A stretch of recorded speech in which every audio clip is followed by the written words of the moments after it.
last week, Qwen 3.6 got announced and Google dropped Gemma 4. I think it was really exciting, like everyone was excited, myself included, because these new models are really good, but also really small in the sense that they can run on any device you own, like on the laptop you own or on your mobile device.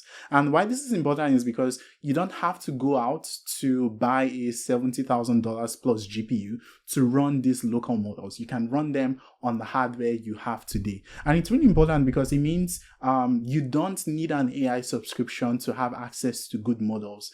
Like these AI labs have been very flaky in the last couple of weeks, limiting your quota usage or limiting what applications you can use their models on.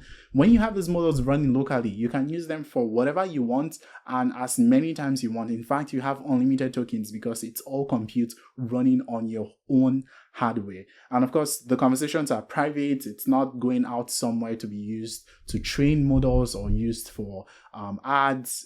It works offline because you're actually running the models on your device. So I'm going to show you the kind of setup I have for my own local AI stack.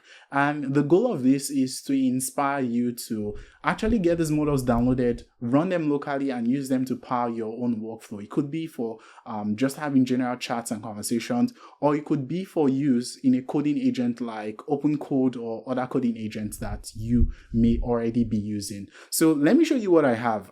Right here I'm on my computer and I'm just going to show you my OpenCode configuration. All right, so this is my OpenCode configuration. I have a configuration for a local LLM like setup, which is an OpenAI compatible API. You can see this is a local IP address, like that's all local. And I have two models. I have the Gemma 4 model with a maxed out context window. And I also have the Qwen 3.5 model, also with a maxed out context window. And I'm running both models maxed out, all local. To actually show this to you, I'll switch to another tab and let's do Neo Fetch. Okay, so this is my hardware configuration. I have 36 gigs of VRAM and I can actually run these models at like max config. So let's head back here. I'm just going to start up OpenCode. I'm in a project directory. I'm just going to start up OpenCode and I have Gemma 4 selected. This is the model I'm using by default. I can ask it a question. I'm just going to say hi, for example, and this should like come back with a response. While that's I'm just going to give it a minute to, it's coming back with a response, and I can ask it, what is this project about? All right, and it's going to read the README file and tell me what the project is about.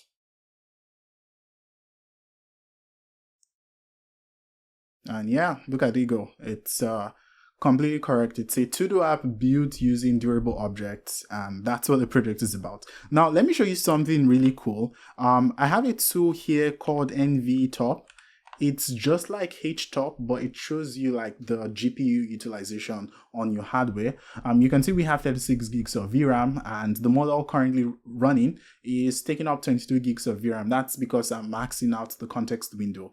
One cool thing I have here is that I don't have enough RAM to run both Gemma and Qwen simultaneously. So I'm using a cool piece of software called Llama Swap, which swaps out the actively running model on the GPU. So I can actually configure various models, but just have one running at a time. And it does the automatic swapping. Like, it's really good. If you want to see what my setup looks like, I have an article on my blog, which I'll be leaving in the description below, that goes through the details of how I actually got this set up, and you could just read through and hopefully it inspires you and gives you an idea of how to have your actual local AI stack running. Okay, I'll have the blog post linked below. So let's head back here. I'm just going to switch to using Qwen, for instance. So let's switch model, Qwen 3.5. I can say hello, for instance.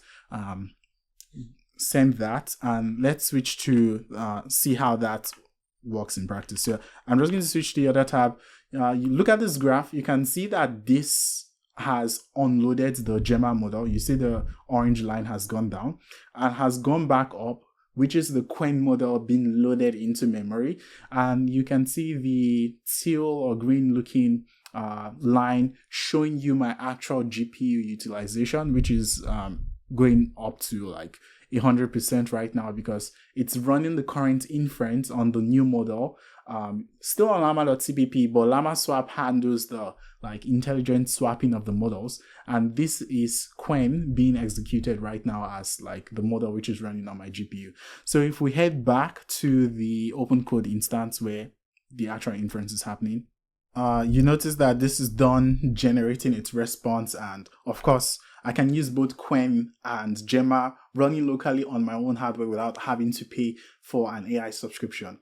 Just one word of note here is that when I really need to run something with like frontier level intelligence like Kimi K2.5, I can't do that locally because it's a 1 trillion parameter model, and that requires 2 gigs of VRAM. That's not something I can run locally. So what I do instead is I reach out to a service like Cloudflare Workers AI. If we switch back to the browser, I'm just going to show you this.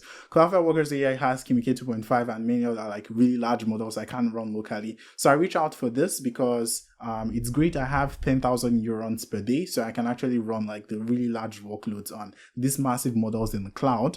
But for everything else I need to do, that can all be local because I have both Gemma and Qwen running locally. All right, so I hope this inspires you to go start your own AI local stack. I'm going to leave the blog post showing you how to actually configure this on your local device and set it up such that it's always up and running even when you reboot your computer. I think this is really cool. I think local AI is going to be the future of LLMs. So let me know what your thoughts are, and I'll be making more videos on this topic. So don't forget to leave a like and get subscribed, and I'll catch you in the next video. Cheers.